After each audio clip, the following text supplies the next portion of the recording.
saat kita bisa membaca atau bisa menjelaskan ketika ada sesuatu yang baru itu termasuk harta atau bukan secara syariat gitu ya.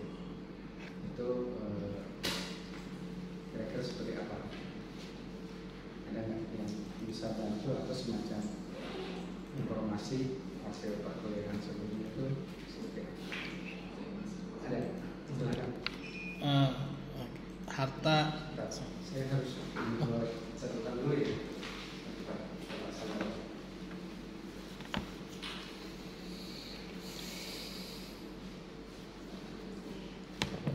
Pinjam buku dong. Pinjam buku juga Pak.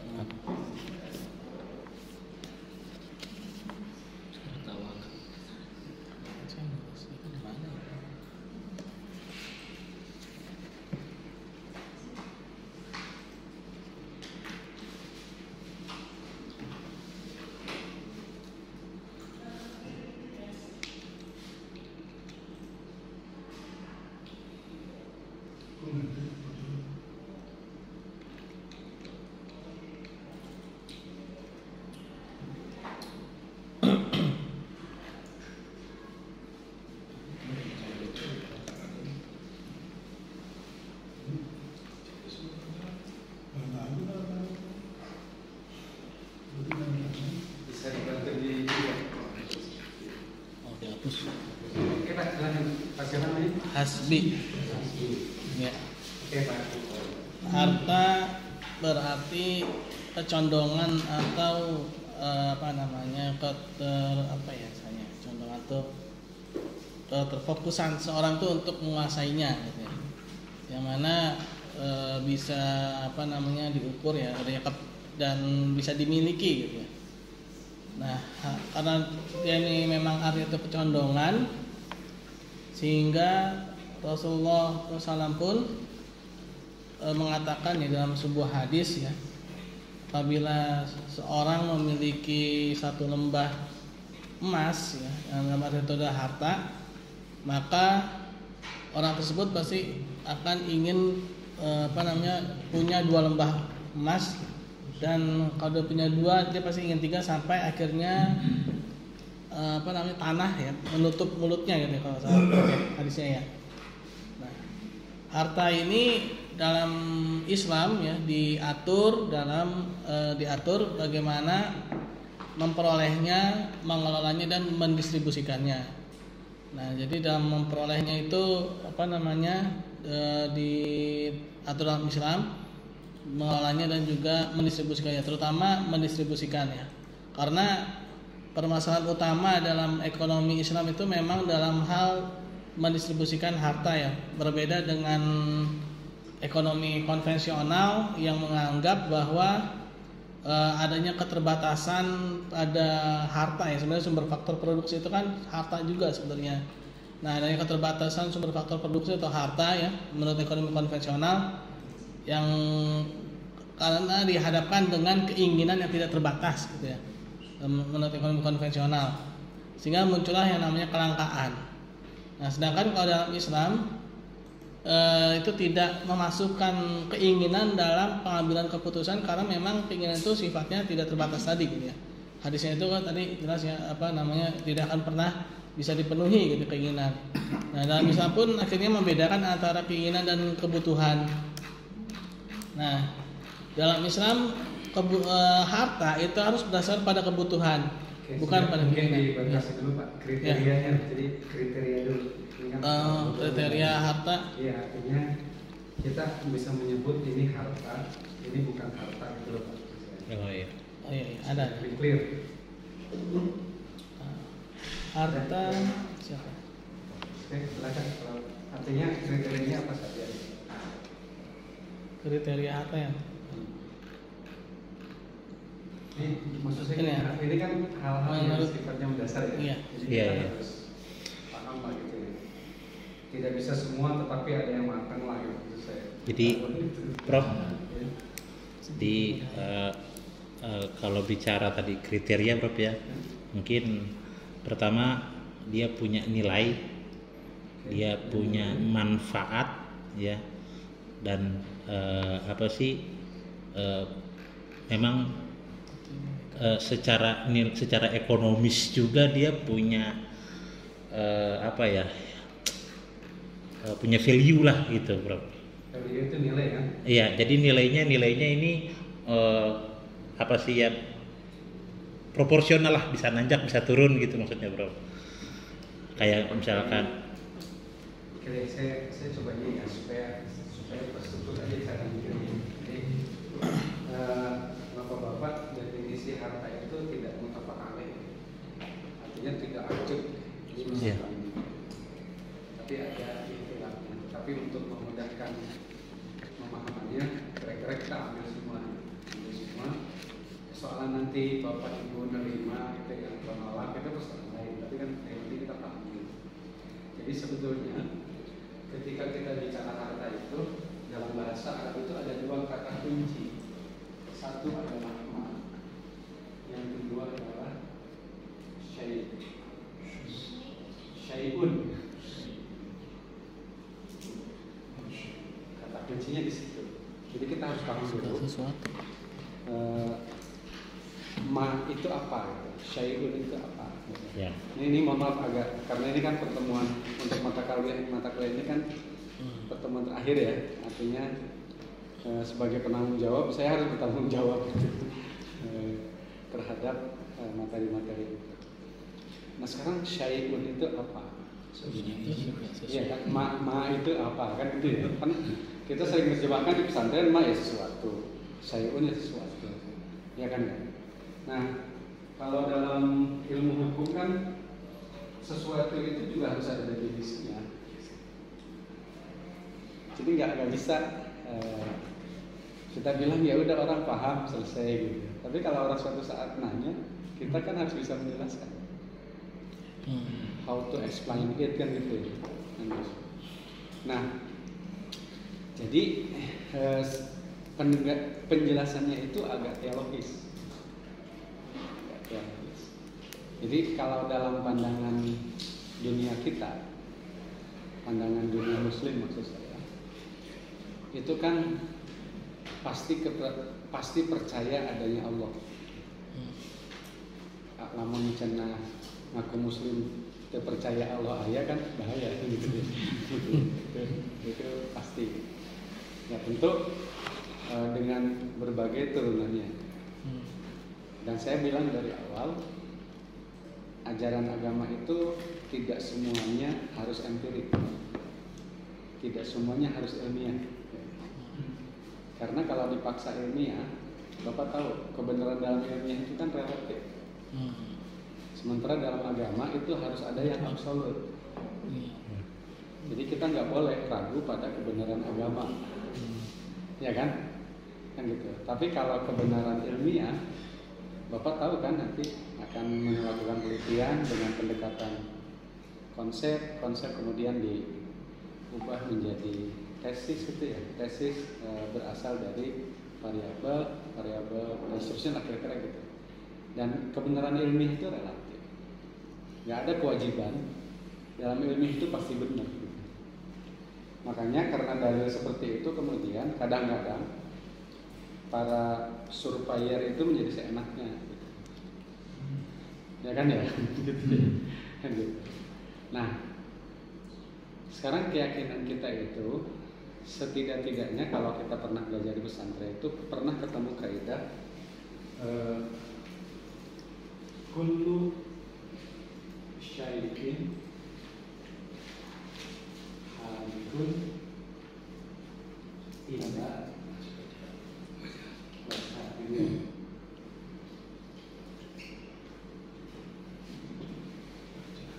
ya kan gitu ya. Jadi kita sudah didoktrin ketika belajar di pesantren segala sesuatu ini fana, segala sesuatu ini baharu. Ciri fana, ciri baharu itu kan berubah Pak, ya kan? Illa wajah, kecuali Allah. Nah kira-kira kita mencoba menerjemahkan yang ma itu ini Pak awalnya. Jadi di sini Allah alam.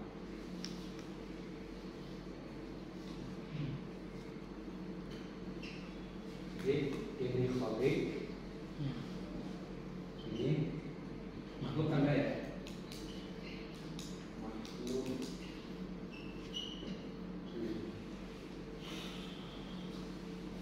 Nah maka dalam episode tertentu dalam sejarah Islam itu makhluk itu kan kalau kita mau sederhanakan bisa dijadikan menjadi dua, yaitu ada alam, ini alamnya adanya api, ada itu, dan ini ada manusia. Pada episode tertentu ini semuanya benda. Manusia pun sebenarnya secara fisik benda, kalau nggak ada ruhnya, ya kan, benda. Nah makanya dalam sejarah peradaban Islam terkait dengan muamalat, kita pernah memperjualbelikan orang yang disebut dengan hamba sahaya atau budak, ya kan ya? Ya. Terus kalau berjima siang hari pada bulan Ramadan, halal tuh ya Rasulullah, ya kan? Salah satu sanksinya kan itqa raqabah, memerdekakan budak, ya kan gitu. Terus kalau kita waman qatala mu'minan khata'an fatahriru raqabah mu'minah, kan gitu ya. Kalau seorang melakukan pembunuhan secara tidak sengaja karena kesalahan, maka sanksinya harus memerdekakan hamba. Jadi pada episode tertentu kita menjadikan orang itu sebagai benda, bahkan sebagai harta gitu. Jadi dulu di zaman penjajahan Belanda jumlah budak itu menjadi mutamawil. Jadi semakin banyak kita menguasai budak, itu semakin banyak harta kita karena itu standar kekayaan. Di dalam sejarah manusia di Eropa maupun di Timur sama saja perbudakan itu ada. Nah cuma kan dengan semangat memerdekakan budak, sekarang ini kan sudah hilang apa ya? Iya. Ini di Indonesia saja sudah ada undang-undang tentang penghapusan perdagangan orang. Saya lupa nama undang-undangnya. Nah jadi sekarang yang disebut syai' itu adalah makhluk tetapi selain manusia, karena manusia itu laqad karamna bani Adam. Jadi manusia itu sudah dimuliakan Allah. Jadi kalau Allah sudah memuliakan, ya masa kita tidak memuliakannya? Makanya manusia itu meskipun sudah berpisah, jasad berpisah dengan ruh, dia menjadi bangkai kan sebenarnya. Mayit itu kan artinya bangkai kan sebenarnya. Kan itu. Mayit itu kan bangkai. Tapi kan perlakuannya khusus. Iya. Ya kan, ada ketentuan syariatnya kan. Kan nggak bisa gini misalnya. Dulu ada bimbingan teman-teman.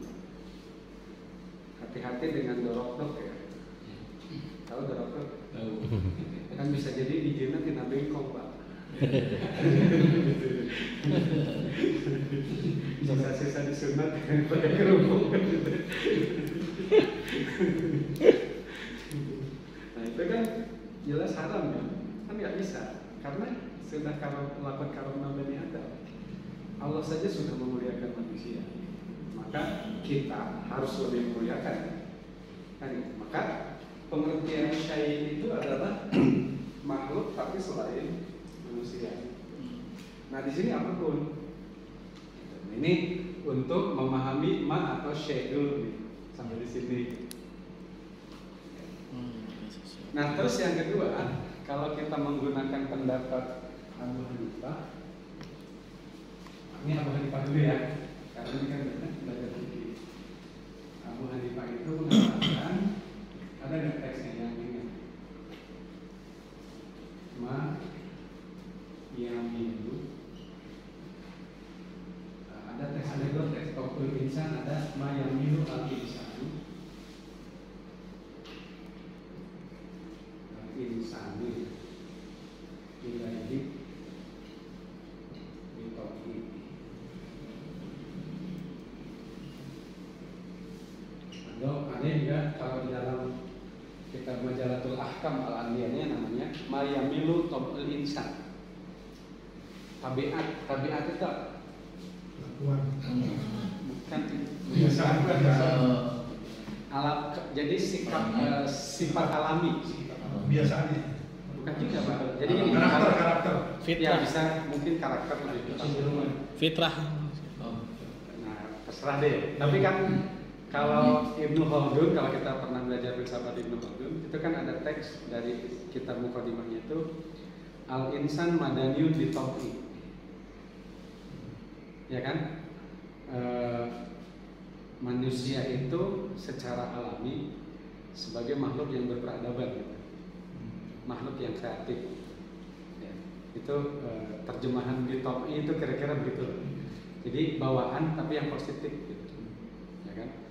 Nah, sekarang kalau tadi ya, kan ini manusia berarti sebagai subjek kan? Al-insan ya, subjek.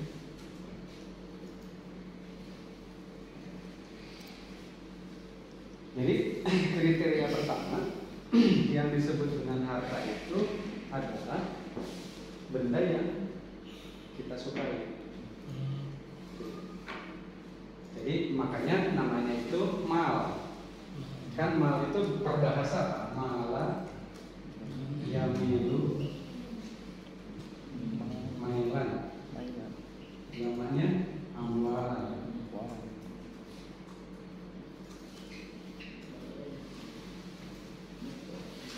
Jadi dari sudut kata kerjanya kan ini berarti pasti ada apa-apanya kan? Iya. Dan berarti apa yang disukai, digandrungi, dicintai oleh manusia itu namanya mal atau amwal. Mailan atau malan.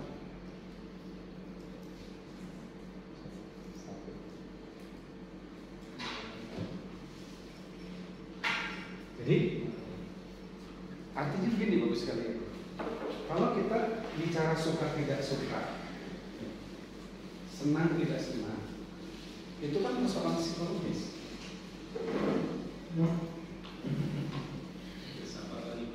Iya kan? Gitu. Bisa saya? Ya bisa jadi bagi yang lain itu harta, bagi kita bukan, kita nggak suka.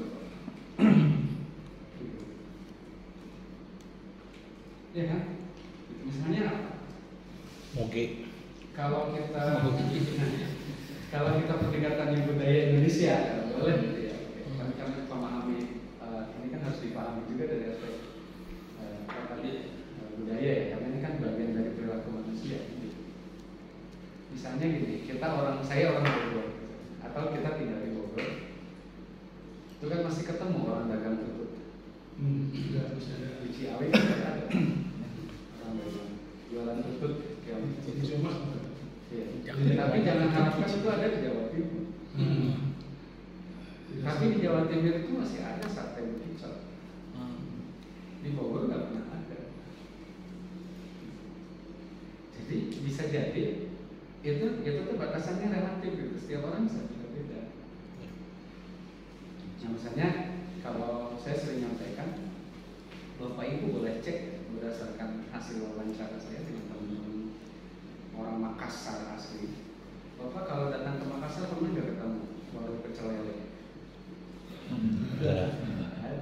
Orang Makassar tuh nggak pernah makan lele, soto. Jadi sampai sekarang mereka berpandangan lele itu sebagai hama bagi tambak. Gitu. Makanya kalau ketemu lele di tambak itu ditangkap, dilempar ke jalan, kemudian dilindas oleh mobil, nanti diambil lagi untuk makan. Begitu juga belut Pak, belut enggak, mereka enggak. Ikan mereka banyak, ngapain juga makan belut, nggak makan lele kan. Di kita kan lele dimakan. Apalagi ya sudah jadi tren kan ya, trademark teman-teman Jawa Timur pecel lele. Daerah tertentu kan gitu. Jadi itu sekedar ingin menyampaikan ketika menyebut harta itu ada sudut pandang manusianya. Dan kalau cinta, jadi kan manusia itu kan kalau secara filsafat ada aspek fisik ya, jasad, ada aspek ruh. Aspek ruh ini kan ada dua setidaknya. Ada aspek otak, berpikir, berpikir. Makanya dalam filsafat itu hakikat manusia itu bukan pada fisiknya, tapi pada otaknya. Aku berpikir karena aku ada. Artinya kalau nggak pernah mikir, nggak pernah ada. Gitu. Karena eksistensi orang itu dari segi pikirannya. Nah, tapi jangan lupa bahwa di samping otak itu ada hati. Hati itu kan sumber perasaan. You call it, makanya bahasa Arabnya kan kolbun. Kolbun itu kan bergolak. Ya, yang mempertimbangkan apakah ini akan dilakukan atau tidak dilakukan. Makanya kan kalau ada hadis Allah inna fil jasadi mudghah wa idza saluhat saluhal jasadu kulluh wa idza fasadat jasadu kulluh ala wa hiya al-qalb. Jadi sebetulnya cinta, suka, benci dan seterusnya itu tuh bagian dari perasaan, dan dalam ilmu psikologis biasanya disebut dengan emosi. Emosi yang sifatnya siklis. Kan gitu ya. Nah, jadi tadi kalau misalnya kita cenderung mempertahankan dan seterusnya, ya itu memang emosi. Emosi yang sifatnya siklis. Nah, jadi pertanyaan pertama yang harus kita pastikan dulu secara akademik, bahwa yang disebut dengan harta itu menurut Abu Hanifah itu adalah apa yang kita sukai, dan menyukai benda itu beda-beda. Jadi misalnya di per daerah juga beda-beda Bapak sekalian. Misalnya gini, di daerah Serang Banten, ini ada orang Banten ya? Ada. Kecenderungan orang menyimpan emas lebih tinggi ya ketimbang menyimpan pakaian. Jadi kekayaan itu lebih pada emas gitu. Karena memudahkan untuk kalau butuh duit tunai gadein gitu kan ya. Tapi di Madura itu kan kain, bukan emas. Di Makassar tuh kain, bukan emas. Jadi di Madura itu banyak, di Pegadaian itu yang disebut tuh kain Pak, bukan emas. Karena mereka menganggap itu penting gitu. Bagi orang tertentu mungkin kain ya bisa. Meskipun kita orang tengah bisa jadi serakah, dua-duanya penting gitu ya. Bisa jadi tidak serakah, artinya apa? Qanaah lah gitu. Dua-duanya nggak penting. Jadi begitu. Nah, tetapi itu sekedar kita mulai memahami bahwa yang disebut harta itu adalah ada aspek psikologisnya, yaitu dari sudut orangnya suka atau tidak suka. Meskipun dalam Quran ada informasi bahwa manusia itu kan ditakdirkan untuk zuyina linnas hubus syahawati minan nisa wal banin wal qanatiril muqantarah minaz zahab wal fiddah wal khairil musawwamah dan dan seterusnya kan gitu ya. Jadi manusia itu ditakdirkan kira-kira.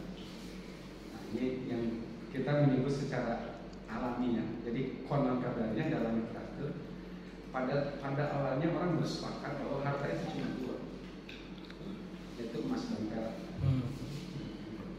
Lainnya bukan harta itu dalam sejarah. Tapi kemudian kan berkembang ya, bukan sekedar emas dan perak, tetapi kuda juga dianggap sebagai harta, hewan ternak juga dianggap sebagai harta dan seterusnya. Oke. Nah yang kedua, Bapak Ibu sekalian, ini kriteria satu ya, kriteria satu. Jadi ini kriterianya.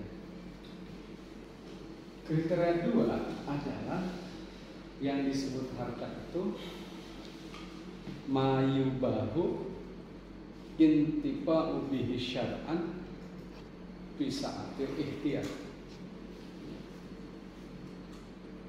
Terjemahannya kira-kira apa?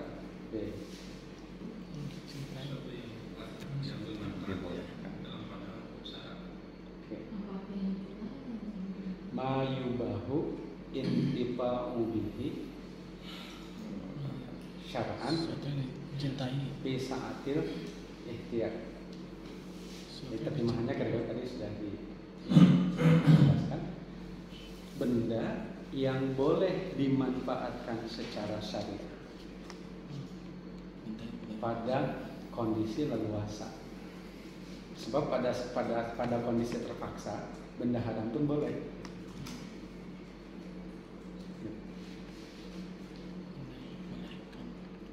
Jadi ini lebih dinisbahkan kepada ahli sunnah Imam Abu Hanifah dan Ahmad bin Hanbal. Mayubahu intifa'u bihi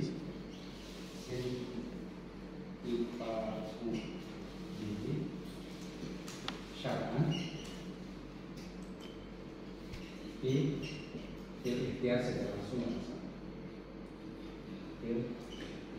atau pisahul ikhtiar atau di halul ikhtiar.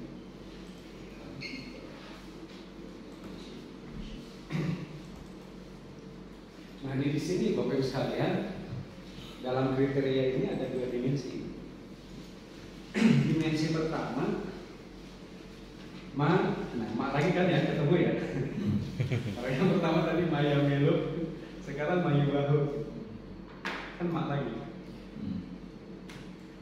Jadi yang disebut benda, yang disebut harta itu menurut kriteria kedua adalah benda yang manfaatnya dibolehkan atau boleh diambil manfaat. Nah dalam bahasa fikih ada istilah mengambil, ada istilah memanfaatkan, dan ada istilah mengambil manfaat. Ini harus agak detail. Nah kalau memanfaatkan itu biasanya torik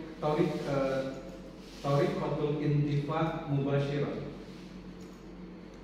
Jadi bagaimana kita mengambil manfaatnya, memanfaatkannya secara langsung.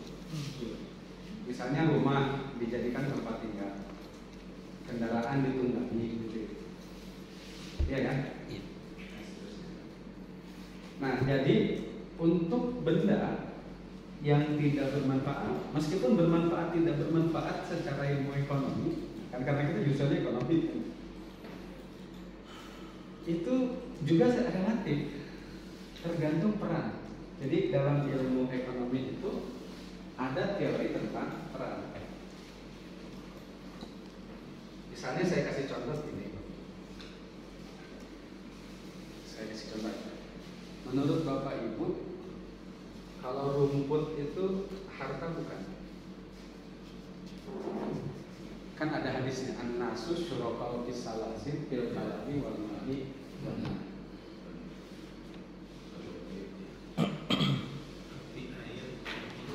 Ya, air, api, dan rumput itu kan milik bersama. Makanya tukang aqua itu pada awalnya kan dihajar habis juga jualan air kan. Itu kan milik bersama. Sekarang banyak bis. Nggak jasa. Jasa masih. Ya. Coba rumput bukan, Pak? Rumput itu harta bukan? Kan dari segi individu kan suka nggak suka dulu kan ya? Suka rumput Gak suka. Nah ini harus ada itu ini pendekatan suka itu Bapak Ibu sekalian. Itu kalau orang suka tidak suka itu ada faktor yang mempengaruhinya. Jadi suka itu akibat. Jadi di belakangnya itu ada faktor X, ada sebab yang mempengaruhi orang suka tidak suka. Misalnya peternakan. kalau secara keilmuan dalam ilmu ekonomi pertanian, rumput itu ada dua posisi, Pak. Ada posisinya sebagai tanaman, ada posisinya sebagai tumbuhan.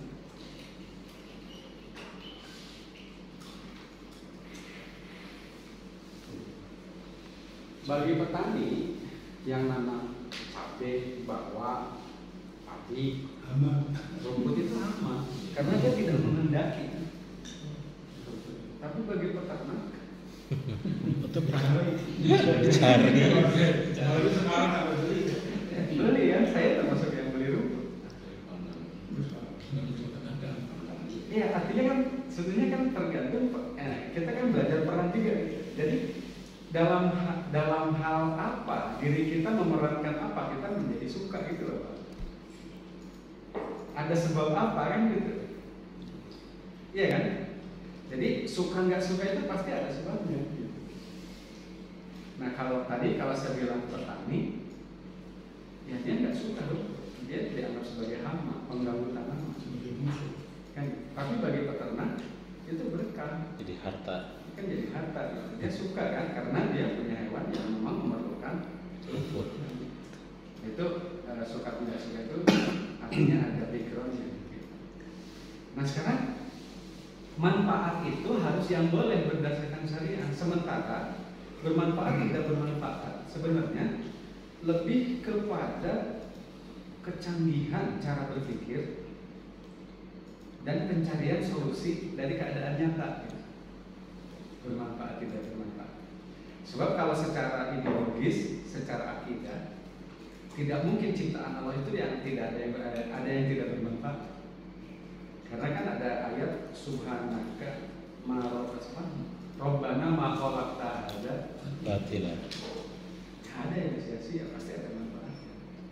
Bahkan menurut ilmu kesehatan Bapak Ibu sekalian, bangbung tahu nggak? Bangbung itu bahasa Indonesia yang keluar dari kotoran kerbau Pak. Kemudian dari kerbau masuk air luka keluar. Kumbang ya. Kumbang itu bisa mencegah penyakit tertentu Pak.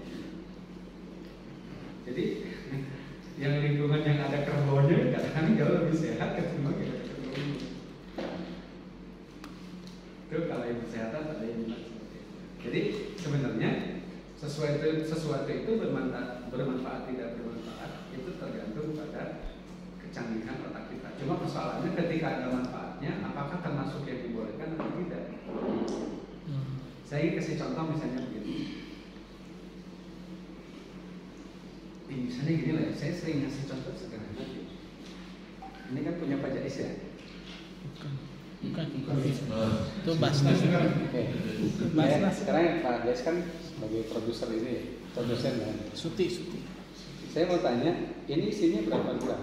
Berapa Ini mil? 300. 330. Jadi 1 liter jadi berapa botol? Jadi 3. Harga 1 liternya waktu beli airnya berapa? 1 liter 125 rupiah. Rp25. Oke. Bapak jual ini berapa? Kalau darat itu 1.300. 1.300. Terus kemasannya berapa? Kemasan itu 600. 600. Artinya saya hanya ingin menyatakan dari sisi ekonomi produksi kemasannya lebih mahal ketimbang Airnya. Sekarang ketika Bapak nih beli ini, merasa beli airnya atau merasa beli kemasannya? Saya di airnya. Ya, airnya kan. Makanya ketika airnya habis botolnya dibuang. Padahal lebih mahal dari segi ekonomi produksi Indonesia. Ya kan? Bapak buang karena merasa beli airnya. Jadi harta bagi Bapak yang Bapak suka itu bukan botolnya. Dilempar, ketemu tukang mulung, diambil kan? Iya. Kenapa diambil? Berharga kamu dulu. Karena bagi dia ini harta gitu, bernilai. Kita nggak berguna. Bagi kita itu nggak ada nilainya. Gitu. Itu loh Pak, itu relativitas tentang kemanfaatan. Tergantung posisi kita itu apa gitu. Bagi tukang pulung di tiangan Pak, dia hantet ya, gitu. Pemburu terhadap ini. Kita enggak di kantor beresin lempar kan, gitu. Baru nggak perlu. Iya kan Pak? Kan gitu. Nah itu, jadi bermanfaat tidak bermanfaat. Sebetulnya tergantung juga cara berpikirnya. Gitu.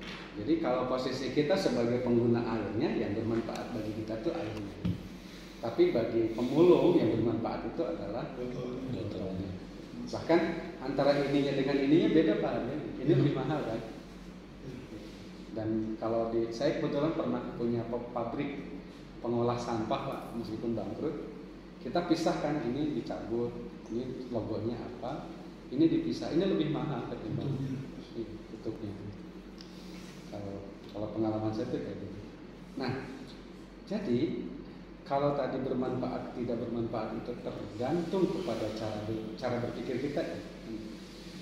Dan cara kecanggihan kita untuk mengatasi solusinya. Saya dapat informasi lisan, misalnya Bapak Ibu sekalian. Bapak Ibu tahu ikan etong itu enggak? Etong. Ada yang nyebutnya etong di daerah Cirebon itu nyebutnya etong. Di daerah ini punya ayam-ayam. Bagus sekali. Ada ayam-ayam. Coba aja dibuka di Google coba etong keluar. Etong. Ikan etong atau ikan ayam-ayam. Ikan ayam-ayam. Kan keluar kok.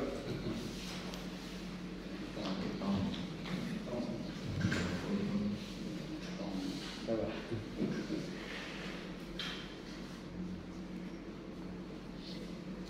Oh ini ikan ayam. Ikan etong.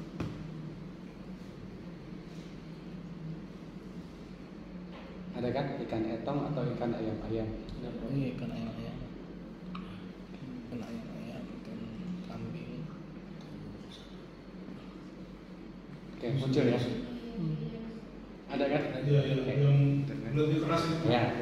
Jadi menurut cerita nelayan di kawasan Pantura, dulu kalau dapat etong itu langsung dibuang, langsung dibikin paling tinggi manfaatnya bikin bahan terasi. Ini Iya. Karena kulitnya keras, keras. nggak bisa dimakan.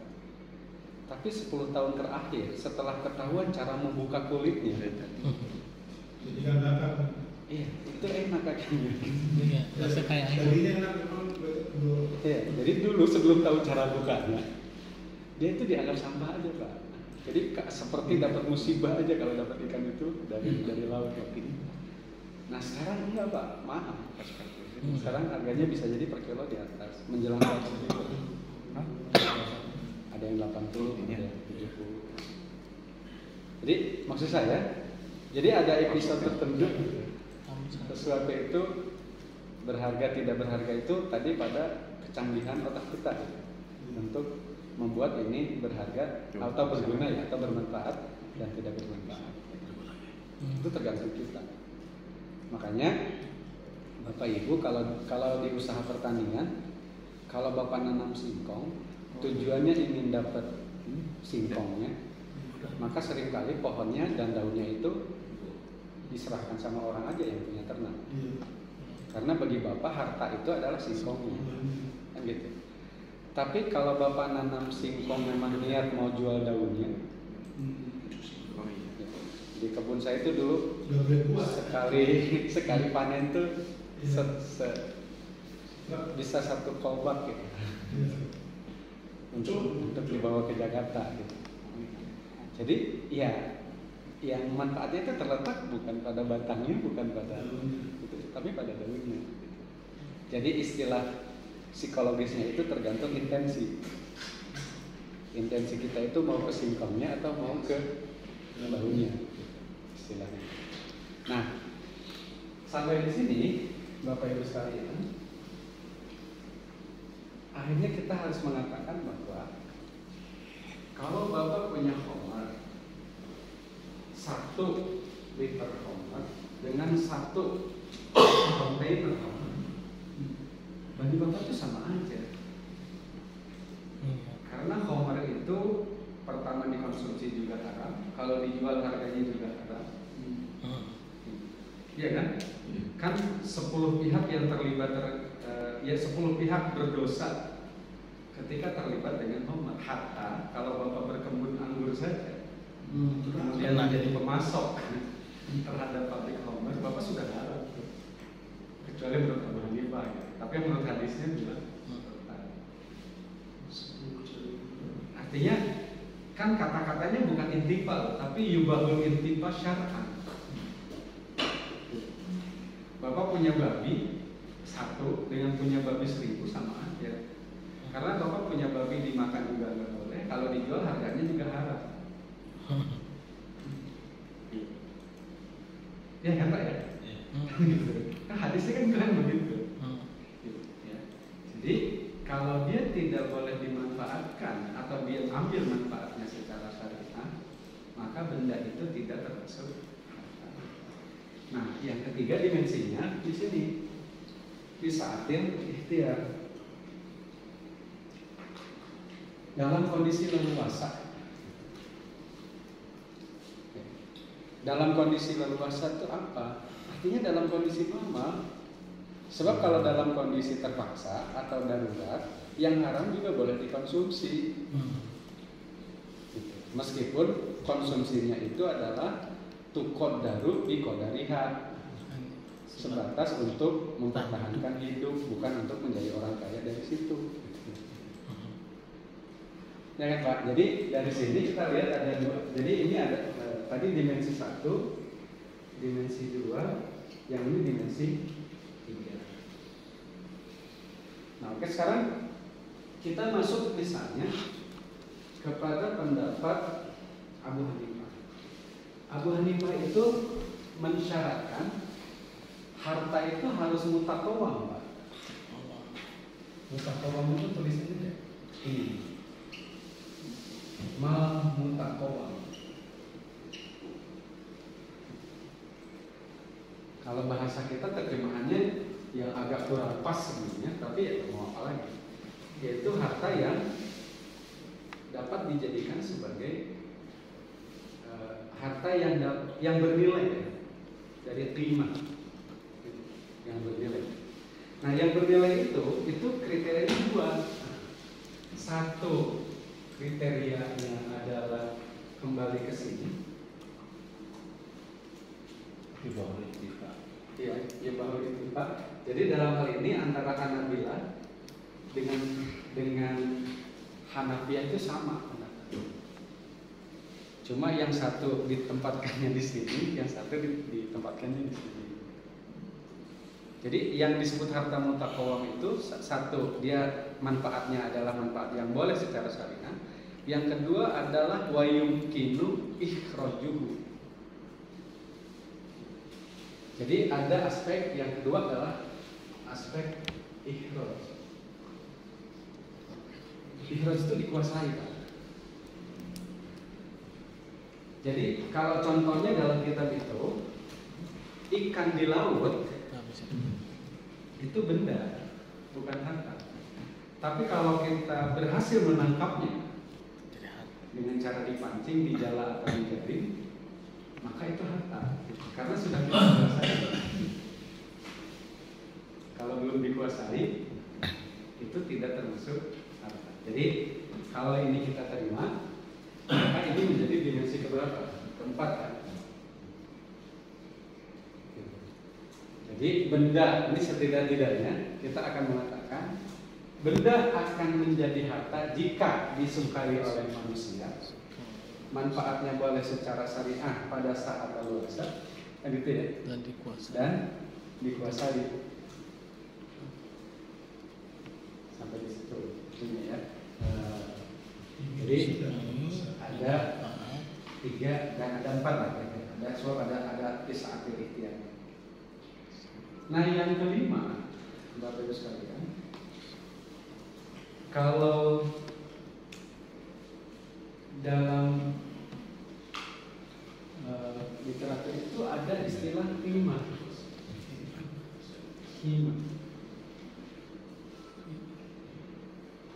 Hima itu artinya apa? Bernilai, kan gitu ya? Bernilai. Kenapa bernilai?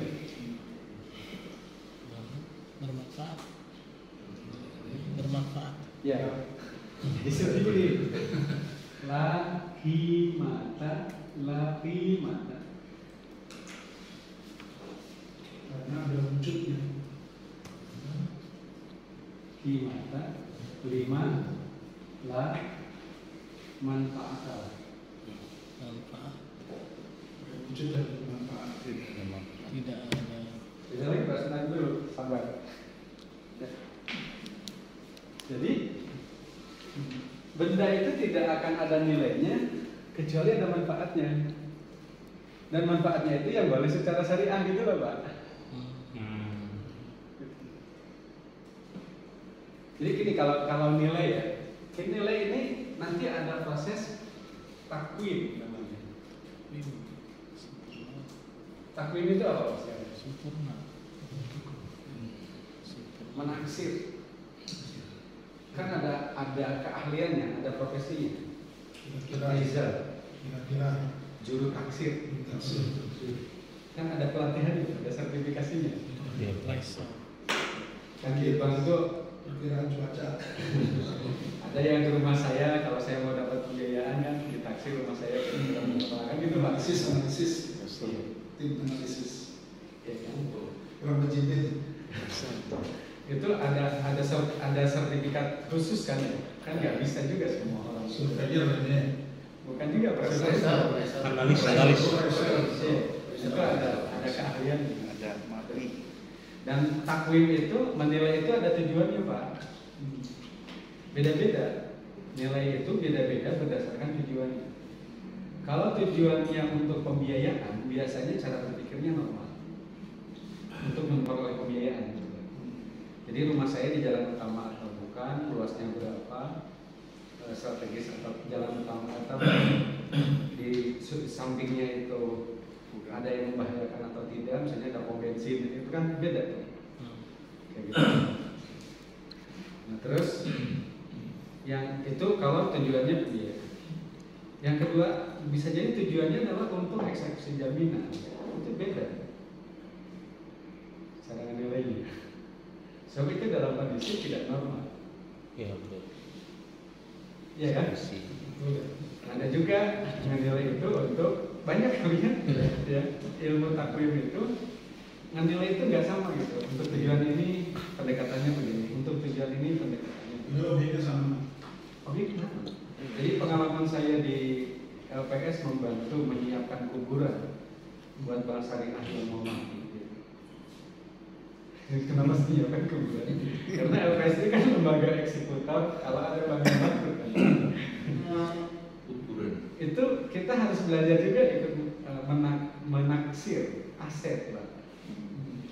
Menaksir pembiayaan. Makanya nanti kalau kita belajar tentang utang itu kan ada utang qawi, utang dhaif gitu loh Pak. Ya kan? Ada utang yang mungkin tertagih, ada utang yang mungkin tidak tertagih. Itu ada cara ini. Makanya ketika orang pintar di ilmu tentang ini, ada orang kerjaannya itu jual beli aset buruk, dan dia bisa kaya karena membeli jual aset buruk gitu. Ya ibarat orang Madura lah kan punya keahlian menaksir besinya kapal laut yang rongsokan gitu, kalau nggak bisa naksir tuh jebol lah. Dia beli 4 miliar gitu. Dia sudah tahu lah kira-kira berapa gitu. Kapal Titanic kalau orang Madura tahu diangkat kan ya. Makanya dulu perang baru 3 hari di Syria orang Madura nggak kesana karena banyak pakai pesawat kan. Iya. Jadi Bapak sekalian, khimah itu tadi ya takwim itu ada manfaatnya atau tidak. Kalau ada manfaatnya, dia sesuai syariah atau tidak. Jadi ini artinya bernilai. Tapi bernilai ini kan berhubungan dengan manfaat. Makanya kalau kita bikin kriteria, berarti kan kalau di sini yubahu intifa'u bihi,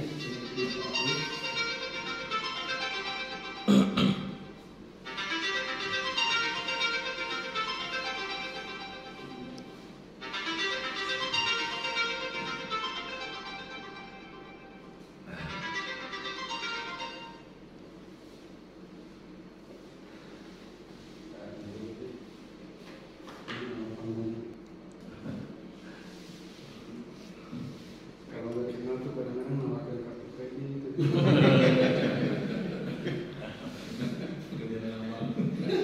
Kalau sih kadang gitu, tapi ya lupa lagi. Nah, maka turunannya di sini kan khimah kan Pak? Bernilai kan gitu. Sebab kalau tidak ada manfaatnya dan manfaatnya ada tapi tidak boleh secara syariah kan berarti tidak khimah kan? Tidak ada manfaatnya. Tidak bernilai kan? Nah sekarang kata Abu Hanifah ada karakter tambahannya, ada kriteria tambahan. Apa? Iddikhar. Berapa ini? 6. Nah, iddikhar.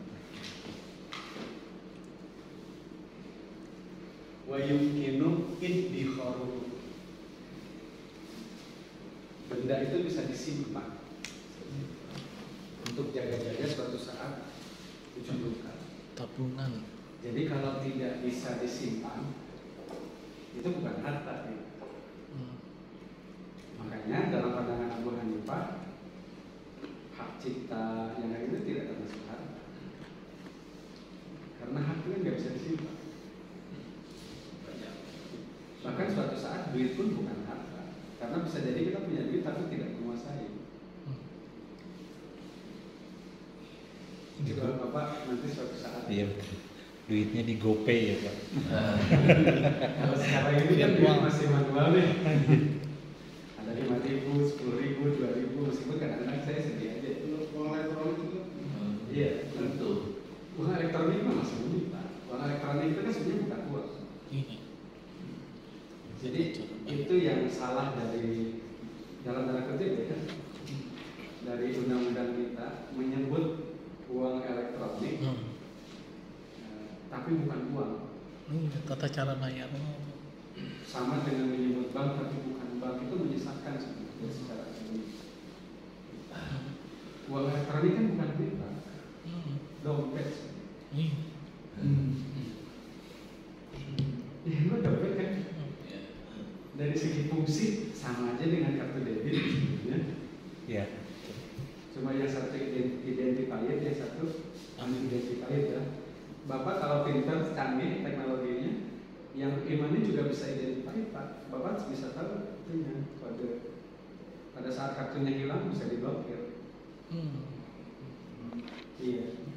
Meskipun di banknya kan tidak tercatat nama Bapak. Tapi Bapak bisa klaim gitu. Kalau Bapak misalnya untuk jaga-jaga nih punya imani dipoto dulu kan ada tuh kode-kodenya di situ. Jadi ada orang yang terbentuk ketika hilang imani sekarang kan bisa sampai 10 juta gitu. Kalau hilang kan saya juga kan. Nah, itu bisa diblokir Pak. Lapor nomor sekian tidak boleh transaksi. Kartu saya hilang. Nanti buktikan aja di riwayat Bapak punya fotonya. Jadi kadang-kadang di negara kita itu istilah-istilah itu tidak baku sehingga kadang-kadang membuat kita sulit. Rancun. Ya susah aja, susah paham. Misalnya BI gitu ya, Bank Indonesia ya. Itu kan sebenarnya salah Pak. Harusnya kan Sentral B. Kan apa bedanya Bank Indonesia dengan BSI? Sama-sama Pak. Memangnya BI menghimpun dana, menyalurkan dana, ada jasa gitu. Itu kadang-kadang menurut saya harusnya itu ada istilah lain gitu, nggak disamain. Misalnya Federal Reserve atau apalah gitu. Yang disebut bank gitu. Tapi atau dia monetary apa gitu. Kalau disebut bank kan di otak orang yang namanya bank itu kan menghimpun dana dari masyarakat, menyalurkannya kan gitu. Kan gitu. Belum lagi ditambah semakin kacau. Ada bank susu lah, Bank sampah. bank sperma lah gitu ya. Bank sampah. Bank sampah lah gitu kan. Semakin buyar. Menyalurkan sampah. Ini sampah. Ini orang Betawi ada Bang Jaya kan. Bang Gojek. Jadi itu yang kadang-kadang bikin kacau di otak kita gitu. Makanya saya termasuk yang mengkritik uang elektronik itu ya seharusnya waktu itu istilahnya jangan uang elektronik karena itu jadi suatu saat Bapak punya HP tidak pernah punya duit cash di tangan gitu. Ketika HP Bapak lowbat ya udah nggak bisa belanja. Bapak punya duit tapi tidak bisa menguasai ya. Atau datang ke gunung jaringannya hilang, selesai itu. Ya kan? Ya ibarat sekarang lah Bapak punya mobil listrik coba jalan-jalan di pelabuhan Ratu kata itu. sebenarnya lah. Kecil itu. Saya sering bilang, wah orang yang saya kan suka ke gunung, suka ke pantai, mobil listrik bagus sih. Kalau itu kan 7.000 pot Pak. Bisa ngisinya kan? Mau ngisi di mana? Rumah saya kan nggak sampai segitu juga. Jadi belum cocok dengan lingkungannya. Kalau sekarang orang Jakarta Bogor mungkin pakai lah itu. Di sini ada. Nyari sutet, Pak. Nah, ya, jadi kalau tidak memungkinkan disimpan, artinya bukan harta. Dan tapi dalam pandangan Abu Hanifah, dalam pandangan jumhur ini tidak jadi kriteria. Nah, yang berikutnya antara Syafi'iyah dengan Hanafiyah itu mengajukan teori ada dia, Pak. Sehingga dia akan mutamawil.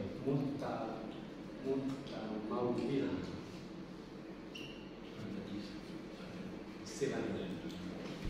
Jadi ada dia itu artinya bilang jumlah.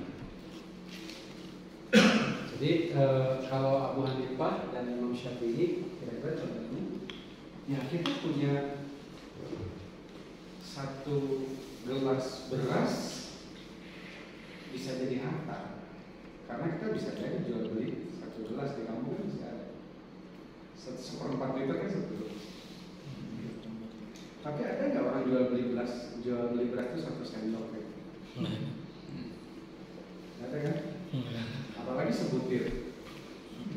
Dulu. Nggak ada kan? Kan beda dengan permata. Permata kan butiran, nggak di kilo kan? Sendok. Saya sudah permata ya. Saya punya permata 50 kilo kan rasanya nggak pernah ada. Sekian butir kan? Kan dia butiran. Jadi kalau tidak mencapai jumlah tertentu berdasarkan urut, berdasarkan kebiasaan, dia bukan harta. Kita kan nggak pernah nyimpen beras satu atau misalnya pasir satu butir gitu ya sebagai bagian dari kekayaan kita. Terus kita jual satu butir laku, kan enggak juga. Iya kan? Jadi maksud saya Bapak Ibu sekalian, pun kata amwal, harta itu ada dalam Quran dan hadis. Innama amwalukum wa auladukum fitnah. Alladzina yujahiduna fi sabilillahi bi amwalikum dan seterusnya. Tetapi amwal itu sendiri itu istihad, bukan tauqif. Jadi kriterianya kira-kira ada 7. Jadi kalau saya suatu saat pengen bikin gambar gitu untuk memudahkan memahami harta itu, kira-kira gini aja seperti itu.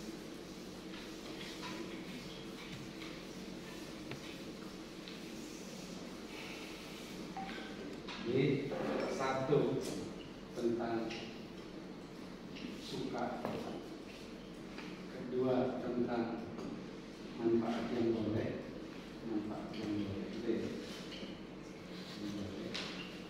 kemudian turunannya ada 5.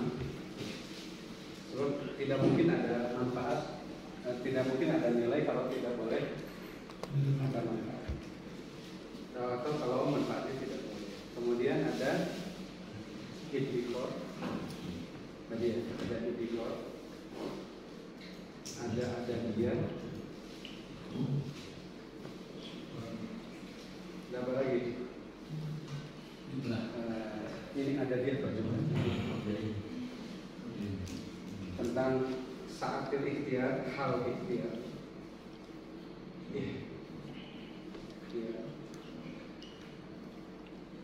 Dan kira-kira dari 7 itu apa? Kita dengan gambar itu kira-kira ya orang bisa membayangkan untuk kepahamannya. Gambarnya belum saya bikin, tapi teks ininya sudah jadi, sudah saya tulis sebagai bagian dari suatu saat mungkin kita akan susun seri ekonomi syariah versi Ibnu Khaldun atau gitu. Nggak tahu sampai kapan, lama gitu.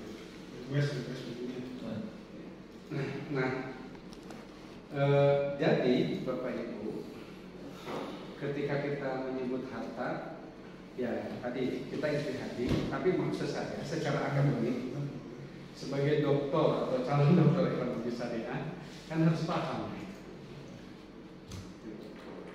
Nanti kan ada pertanyaan, manfaat itu harta bukan? Iya kan? Terus misalnya dalam dimensi kontemporer, kripto itu harta bukan? Ya kan Pak? Hak cipta itu harta bukan? Nah, seterusnya. Jadi ini teori dasar yang bisa kita untuk membaca hal-hal yang baru. Istilah guru kita di pesantren dulu itu, ya kita kan belajar juga di pesantren nggak banyak amat, tapi kita tahu kamu paham aja dulu ini, yang lain nanti bisa kok. Itu sebaik-baik belajarnya kayak gitu. Bukan diacak semua panjang, tapi bukan intinya gitu. Nah, oke ya Bapak sekalian, ini tentang harta dulu nih. Ada pertanyaan nggak sampai di sini? Kalau aspek psikologis tadi, kalau tentunya kan bagaimana cara kita mengambil manfaat, gitu ya. Kalau pendekatannya mungkin generalisasi bersyarat itu kan secara umum manusiawi banget, gitu ya. Tapi kalau ada makom yang lebih tinggi manusia itu dalam teori apa namanya sublistik itu sudah mengharapkan hal itu, gitu. Teori spiritual sublistik itu orang tasawuf. Sudah Pak, nggak ada Pak. Yang mana yang mengharap yang tasawuf mana dulu? Mereka secara psikologis tidak lagi ke dimensi zui dan relasi hubungan syahwat itu seperti minal Nggak juga Pak. Coba Pak, ini mohon maaf nanti omongan saya Bapak boleh cek. Ini mohon maaf. Saya mungkin tidak masuk dalam dimensi tasawuf, tapi saya akan masuk dari dimensi tarekat yang lebih terukur. Apa ya? Coba. Bapak buktikan. Ini Bapak buktikan aja. Saya hanya ingin mengatakan, menurut saya apa yang Bapak katakan itu salah. Setidak-tidaknya menurut saya dulu. Kenapa saya bilang salah? Saya punya bukti yang berbeda. Jadi Bapak boleh buktikan nanti, buktikan aja di lapangan. Sebab ini kan empirik. Bapak kalau ikut di Masjid Raya Bandung itu seminggu sekali ada tarekat tertentu pengajian. Mereka biasa bawa air, pakaiannya seragam, terus dibacain doa gitu ya. Kan pada saat ngaji baca tertentu ya, baca apa gitu. Kan ada bacaan tiap tarekat kan beda-beda. Itu kan botolnya dibuka nih. Nanti ditutup lagi sampai di rumah ada yang diminum gitu. Coba Bapak tanya sama yang datang, atau bahkan doanya kepada mursyid, biasanya mursyid, itu apa isinya? Gitu.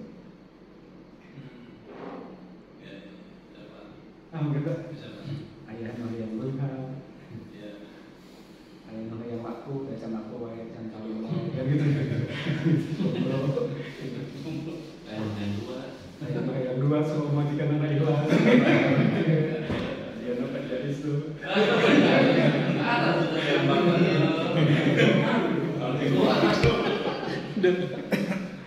Maksud saya kok melihat tarekat yang sekarang itu justru dunia mereka begitu ingin dapat dunia, dagang ini laku.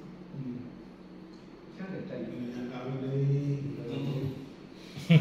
Makanya kita supaya komunikasi anak ikhlas. Jadi saya nggak tahu kalau tarekat, kalau sekarang sudah sampai derajat wali mungkin berbeda. Tetapi maksud saya itu derajat wali. Sampai derajat wali pun dia kan tetap ada makan minum. Kan tetap aja ada duniawi. Dan kalau dia mati karena kelaparan bisa jadi termasuk bunuh diri. Kalau dia berpuasa melebihi batas kemampuan fisik. Ya memang betul ada yang puasa bisa puasa 40 hari. Termasuk kakek saya itu puasa bisa 40 hari. Saya kebetulan kenapa saya tahu kakek saya itu, saya punya dua dimensi. Yang tua saya di sini di Jati Asih, kebetulan Jepun sudah meninggal. dan dukunnya dukun keluarga Cendana, dukunnya Buat pas kakak. Pas. Liga. Terus yang kakek saya dari istri dari Bandung itu tukang bikin jimat dari tentu orang ingin ini tulisannya ditulangkan dan saya secara kultur juga hidup dalam dua kultur. Saya pernah di pesantren Darussalam Ciamis yang tahu sendiri kan ya, waktu saya di sana kan nggak pernah ada tahlilan, martabah, kajian itu nggak pernah. Jadi lebih dekat semacam Amaliyah Muhammadiyah Kasih seperti itu. Tapi ketika saya di pesantren Darul Tarbiyah di situ, sini Pak, di sini, coba cek ada nggak, masih ada nggak pesantren ini? Saya hanya 1 bulan. Saya juga belajar bikin jimat Pak. Ya misalnya hayang jadi imam masjid supaya pakai ke masyarakat itu ada jimatnya Pak. Masya Allah. Termasuk itu ya, kalau ceramah tuh bukan dia yang ngomong. Iya, ada katanya itu ada semacam udah agak dekat kayak ilmu bebek. Jadi kalau bapak ngomong itu orang tertarik gitu. Susuk. Terkesan. Itu ada bacaannya Pak. Ya saya kan termasuk yang nggak percaya dengan itu ya, karena saya terlalu kecil itu sudah terlalu kenyang dengan ya saya umur 6 tahun misalnya mau ke rumah buat saya pohon mangga yang segitu gedenya itu bisa doyong gak jalan malam saya terus saya teriak ke buah dicari marahi berdiri Pokoknya dimarahin. Yang dimarahin siapanya Prof? Pohonnya. Yang pohonnya Pohon dimarahin. karena saya dihalangi mau ke rumah buah jadi ya itu pengalaman kecil kan kita nggak artinya saya tahu lah kayak gitu tapi ya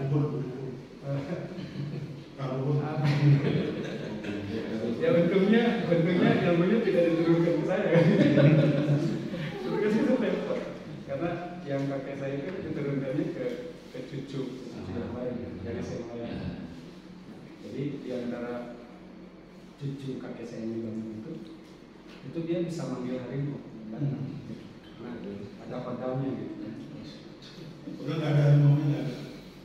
ya nggak tahu juga tapi kan secara fisik kita lihat Ada datangnya. tidak tapi fisik kan gitu ya jadi mata kita nggak tahu apakah dia bagus atau dia enggak tahu itu artinya kayak gitu tapi maksud saya ya pandangan duniawi itu betul Pak memang kita kan bapak-bapak nanti boleh baca ya kita Muamalatul Madiyah wal Adabiyah itu artinya 4 jilid kitab itu terbit jauh lebih tua ketimbang umur saya karena terbitnya tahun 50 saya punya jilid 2, 3, 4 jilid sama saya Muamalatul Madiyah wal Adabiyah Ali Fikri boleh lah research di Google Muamalatul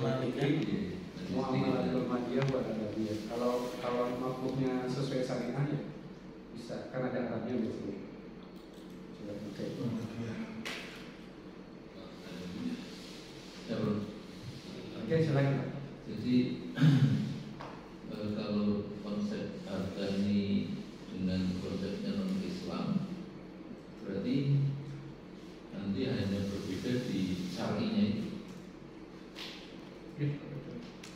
Karena muamalah itu kan jadi gini Pak, saya ingin belum ini. Jadi gini, kalau kita bicara tentang hukum harta, dalam bahasa perdatanya namanya hukum kebendaan.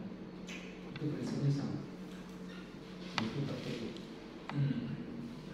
Tapi kalau bicara akad, dalam perdatanya namanya bicara hukum perjanjian, itu juga sama prinsip terbuka.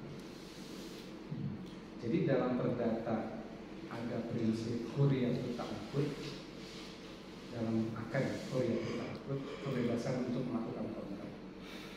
Dalam KUH perdata juga ada kebebasan untuk melakukan terbuka ya apapun silakan melakukan sepanjang tidak menyalahi norma.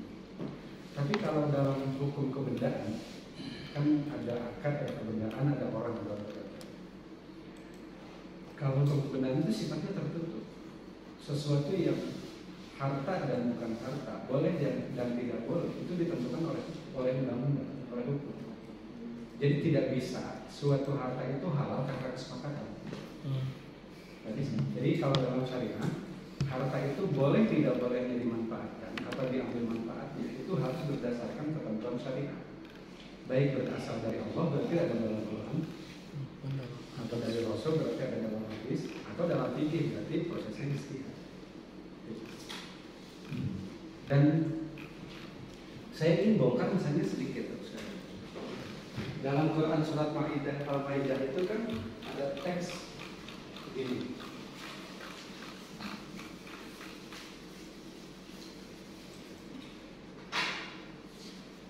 Hurrimat alaikum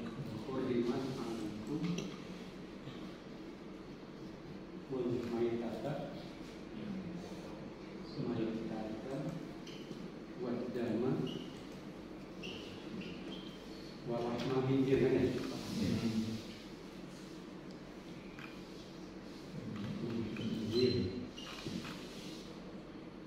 dan seterusnya.